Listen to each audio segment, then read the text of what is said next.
Guys ഈ സംഭവം കാണും. ഒരു ബസ്സിൽ കുട്ടി ഇറങ്ങി പോകുമ്പോൾ കുട്ടീനെ വണ്ടി ഇടിക്കുന്നത്. അപ്പൊ നിങ്ങൾ കാര്യങ്ങൾ മനസ്സിലാക്കണം. ഞാൻ ഇന്നലെ പറഞ്ഞ കാര്യങ്ങൾ ഇതൊക്കെയാണ്. പിള്ളേർക്ക് നൽകേണ്ട റോഡിന്റെ, അതായത് നിയമങ്ങൾ, റോഡ് നിയമങ്ങൾ, ഇതൊക്കെ പഠിക്കേണ്ട കാര്യങ്ങളാണ്. ഞാൻ ഇന്നലെ വ്യക്തമായിട്ട് ലൈവിൽ പറഞ്ഞ കാര്യങ്ങൾ. ഇതൊക്കെ സ്കൂളിൽ പാഠഭാഗമാക്കണം. അപ്പൊ ഇന്ന് ഞാൻ ഒരു വീഡിയോ കണ്ടപ്പോഴാണ് ഞാൻ നിങ്ങൾക്ക് അത് കാണിച്ചു തരാൻ വേണ്ടിയാണ് ഞാൻ ഈ വീഡിയോ എടുത്തത്.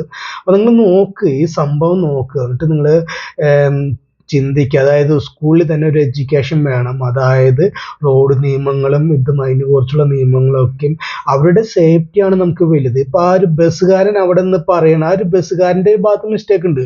അവൻ അവിടെ നിന്ന് ഇപ്പുറത്ത് വണ്ടി വരുന്നുണ്ടോന്ന്, ഒരു കുട്ടി കിടക്കാണ് അവന് മുന്നിൽ കൂടെ, അപ്പൊ ഇപ്പുറത്തെ സൈഡിൽ നിന്ന് വണ്ടി വരുന്നുണ്ടോ എന്ന് നോക്കിയിട്ട് അത് ചെയ്യേണ്ടതും ആ ഒരു ബസ്സുകാരൻ്റെ ഒരു ഇതാണ്, ഉത്തരവാദിത്തമാണ്. പക്ഷെ അവിടെ ആ ബസ്സുകാരൻ ഒന്നും ചെയ്തിട്ടില്ല.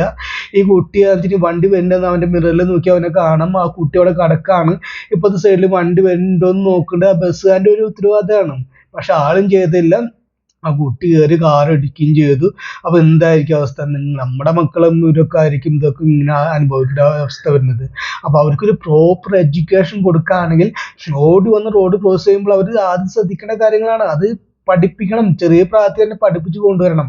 അത് പഠിപ്പിച്ചാലേ കാര്യമുള്ളൂ. ഇതാണ് ഞാൻ ഇത്രയും നാല് മുഴുവൻ ഇരുന്ന് പറഞ്ഞ കാര്യങ്ങളിൽ ഒരു കാര്യം ഇതൊക്കെയാണ്. മനസ്സിലാക്കുക.